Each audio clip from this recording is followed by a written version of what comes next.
Hello दोस्तों, नमस्कार, good morning. कैसे हैं आप लोग? आशा करते हैं बहुत अच्छे होंगे। अब आज पुनः एक नए टॉपिक के साथ आप लोगों के सामने हाजिर हैं। अब आज का जो टॉपिक है ये भी बहुत मोस्ट इम्पॉर्टेंट है। देखो भाई, हम पहले बता चुके हैं, ये जो संधारित्र तथा परावैद्युत चैप्टर है, यहाँ से न्यूमेरिकल, डेरिवेशन, थ्योरी कम, ज्यादातर डेरिवेशन और न्यूमेरिकल की भरमार रहती है। तो आज हमारा टॉपिक जो मोस्ट इंपॉर्टेंट टॉपिक है, ये भी 99% आने की संभावना है। क्या है आज टॉपिक? देखेंगे समांतर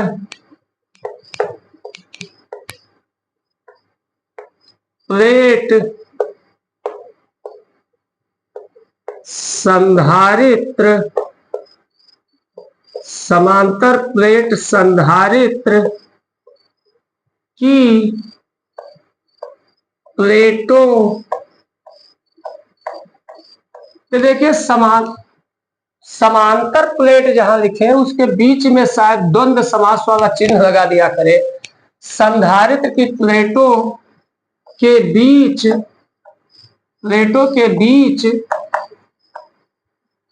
ऊर्जा घनत्व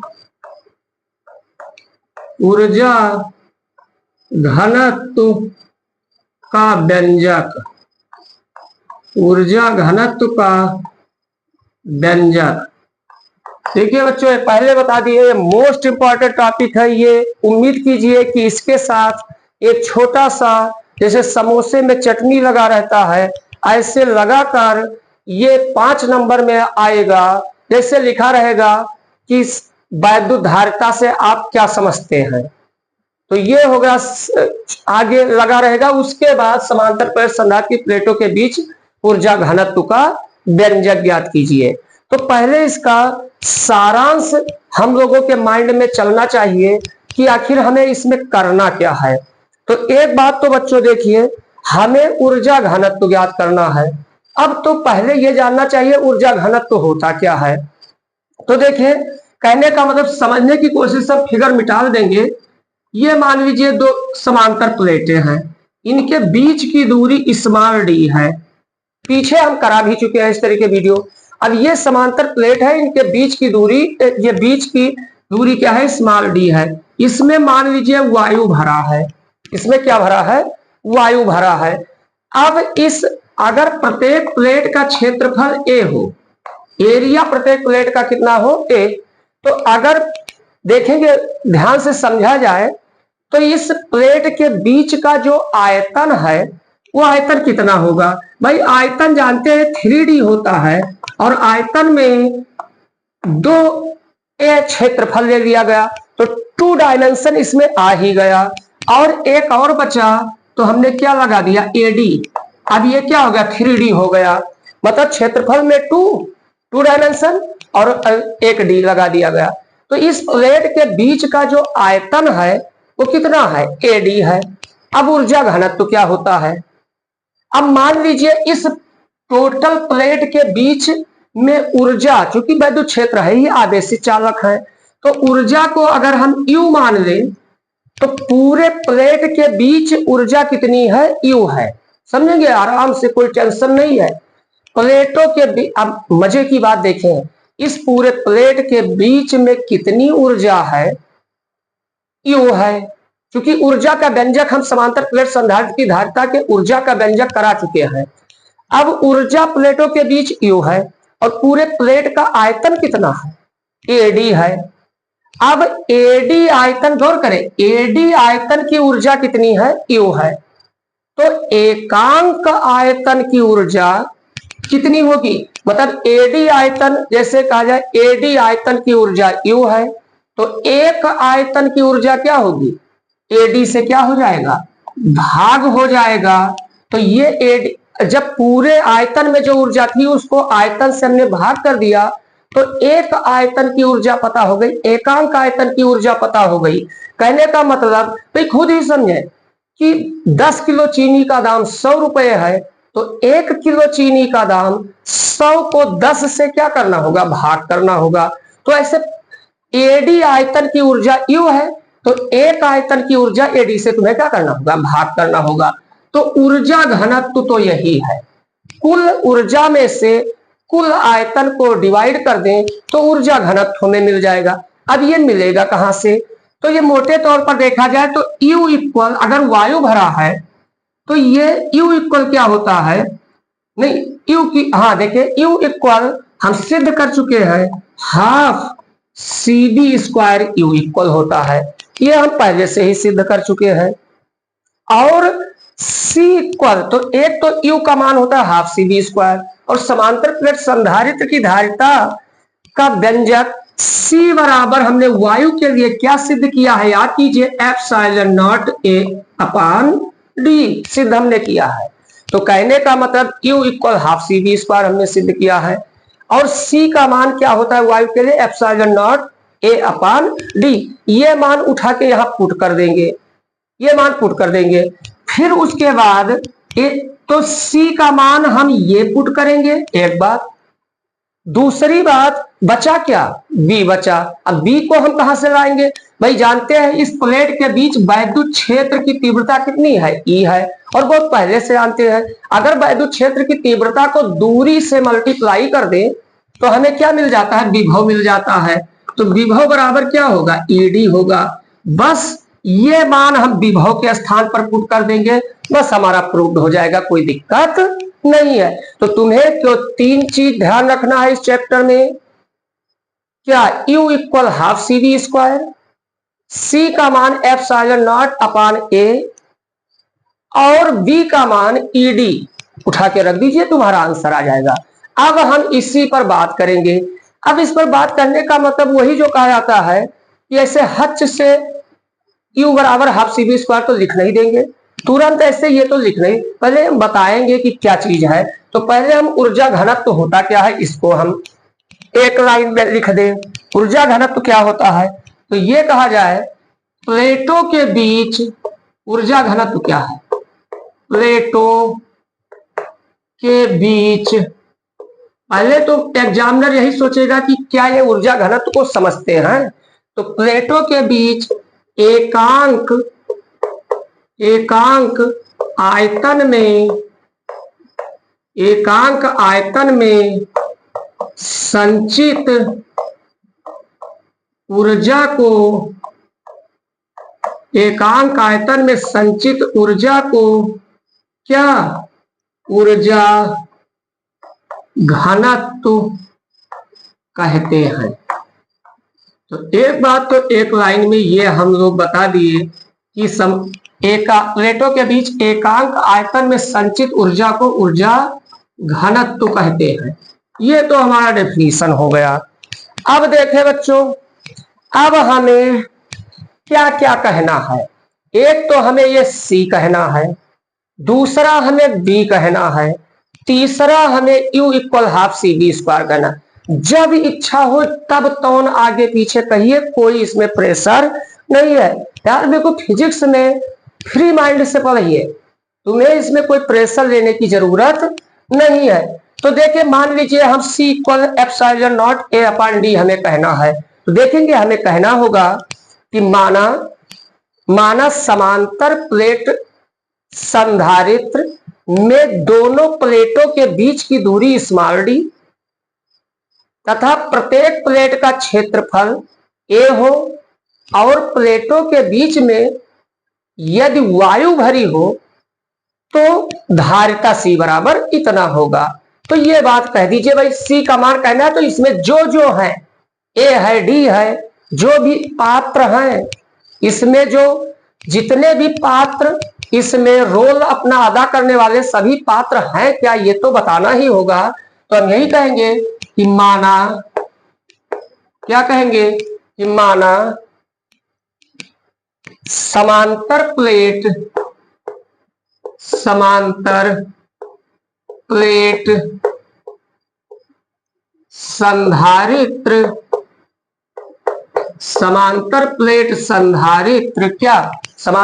संधारित्र के दोनों प्लेटों के बीच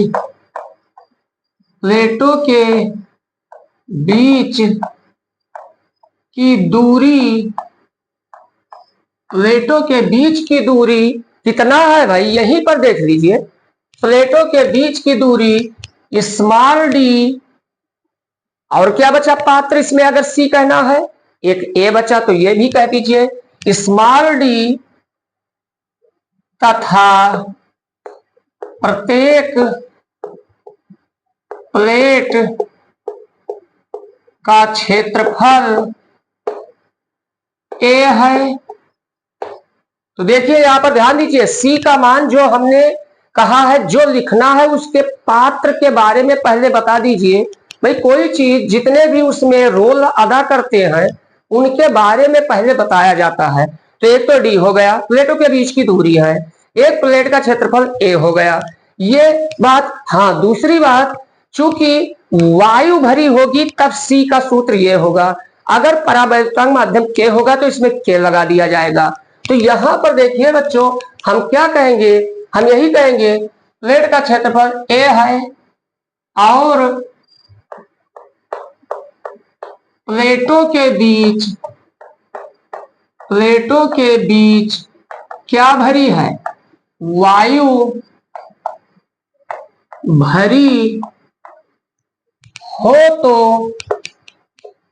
भरी हो तो धारिता C इक्वल, बच्चों अब कह दीजिए इस बात को, सभी पात्र के बारे में बता चुके हो, ये हमारे अनुसार, तुम्हारी इच्छा हो पहले कह दीजिए प्रत्येक प्लेट का क्षेत्रफल ए है, प्लेटों के बीच की दूरी डी है और बीच में वायु भरा। अपने लैंग्वेज में लिखने की प्रैक्टिस कीजिए।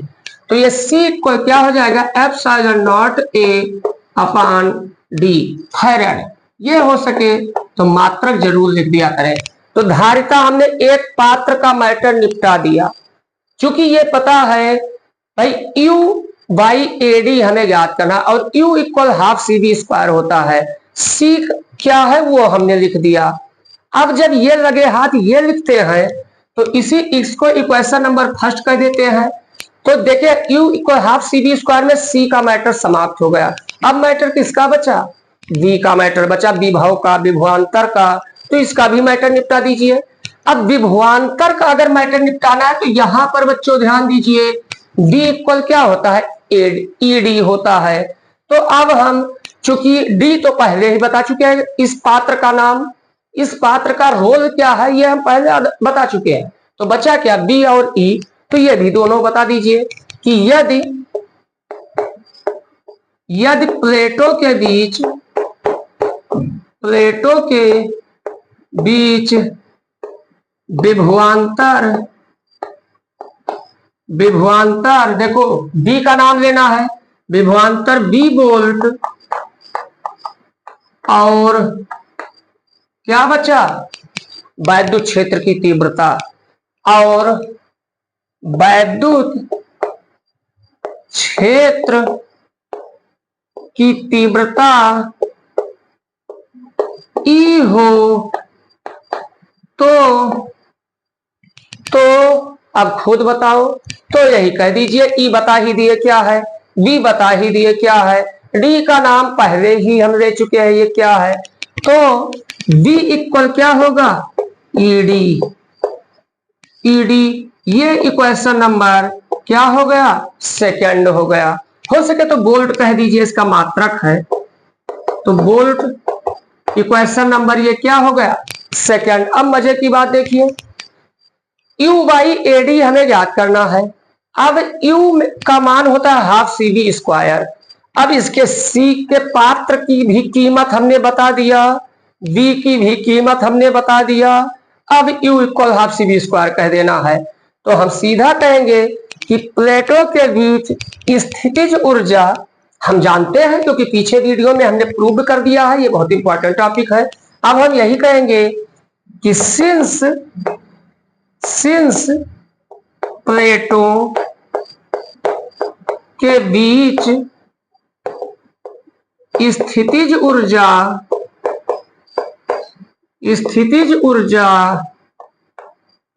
अब आप ही बताओ, स्थितिज ऊर्जा U equal half C B square, और इसका मात्रक जरूर लिखा करें, half C B square joule. Equation number third होती है, होती है। यहां तक बच्चों उम्मीद करते हैं समझ गए होंगे।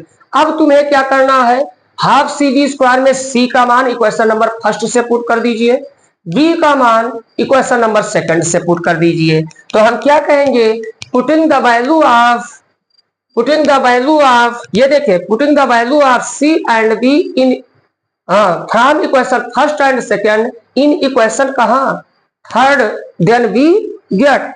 तो हम यही कहेंगे समीकरण एक व दो का मान, दो का मान, समीकरण एक व दो का मान तीन में रखने पर, तीन में रख दीजिए भाई, तीन में रखने पर तो ये क्या हो रहा है, अब ये फिगर हम मिटाल देते हैं क्योंकि u का मान आ जाएगा, बस ad से हम क्या कर देंगे, डिवाइड कर देंगे। तो यहां पर देखिए तीन में रखने पर तो रख दीजिए, क्या दिक्कत है, हम लोग इस पर बॉर्डर खींच देते हैं। तो देखिए इस पर हम बॉर्डर खींच देते हैं, तीन में रखने पर तो रखेंगे तो क्या होगा, u इक्वल बच्चों देखिए हाफ है तो है, c का मान इक्वेशन नंबर फर्स्ट में देखिए epsilon not a upon d, देखो c का हाफ, c का मान रख दिए, और फिर क्या है v स्क्वायर, कहां गया ये v square, half C V square, हाँ ये इक्वेशन नंबर सेकंड। तो v के जगह पर क्या रखेंगे ed, तो ये क्या हो जाएगा ed का होल स्क्वायर, क्योंकि मात्रक जूल है। बच्चों यहां तक उम्मीद करते हैं समझे होंगे। अब देखिए ध्यान दीजिए, ये यहां डी का स्क्वायर है, देखिए इसका होल स्क्वायर ओपन करेंगे तो ई स्क्वायर डी स्क्वायर हो जाएगा। तो देखिए अब क्या होगा, you this implied that you equal half है तो ठीक है। अब देखिए यहां पर एप्सिलॉन नॉट देखिए ऊपर है तो ठीक है, ए है तो ठीक है, और ये ई स्क्वायर बन जाएगा तो ई स्क्वायर हो गया। मगर ध्यान दीजिए ऊपर डी स्क्वायर होगा, एक डी नीचे है, तो ये डी और एक डी कट जाएगा तो ऊपर क्यों क्या बचेगा, डी बचेगा। तो बचेगा कि नहीं बचेगा। अब हम ये इतना हमारा हो गया है, अब हम हल्का वही करेंगे, जय विद होए नाथ हित मोरा, अपने हित के लिए इसमें जो करेक्टर जरूरत है उनको इकट्ठा कर देंगे। That is this implies that you equal half epsilon not E square, देखिए ए को यहां से हटाए हैं हम, ए डी के बगल लगा देते हैं, ए डी क्या हो जाएगा जूल। अब स्थितिज ऊर्जा हमें मिल गई है।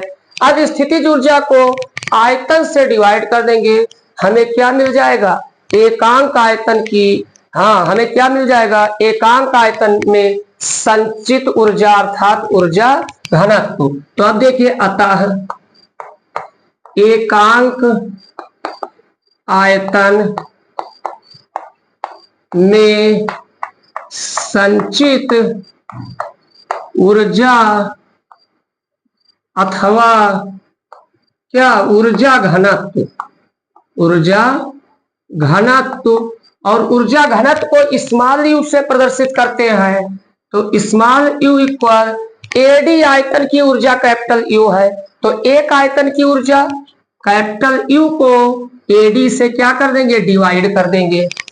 अब खुद ही देखिए कैपिटल यू को स्मॉल यू इक्वल, ध्यान दीजिए कैपिटल यू का मान है half epsilon not E square bracket में एडी, और डिवाइड किससे होगा, एडी से। ये एडी एडी क्या हो गए, कैंसिल हो गए। आप ही बताइए तो बचा क्या, you equal half epsilon not E square. देखिए यही आया कि नहीं आया। और इसका अब मात्रा, क्योंकि एकांक आयतन की ऊर्जा या ऊर्जा घनत्व है, तो ऊर्जा घनत्व बराबर क्या होता है, ऊर्जा बटा आयतन। तो मात्रक गलत नहीं करेंगे। जूल हो गया ऊर्जा का बटा आयतन, क्या हो गया मीटर क्यूब हो गया।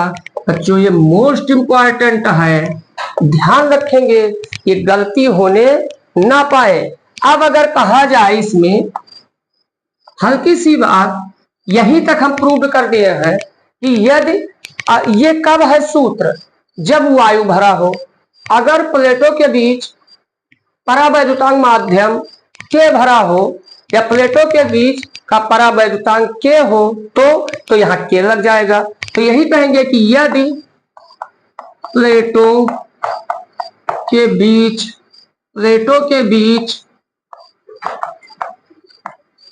के भरा हो, के पदार्थ भर हो, यदि प्लेटों के बीच परावैद्युतांक के भरा हो तो बताइए स्मॉल यू बराबर ये जो आया है इसी में के लग जाएगा। तो हाफ के एप्सिलॉन नॉट ई स्क्वायर, अब यही हो जाएगा और क्या जूल प्रति मीटर क्यूब।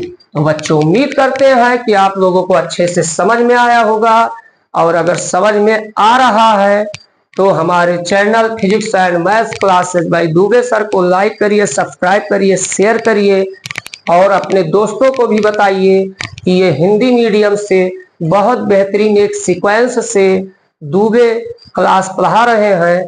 तो अब हम नेक्स्ट वीडियो में मिलेंगे, तब तक के लिए जय हिंद जय भारत।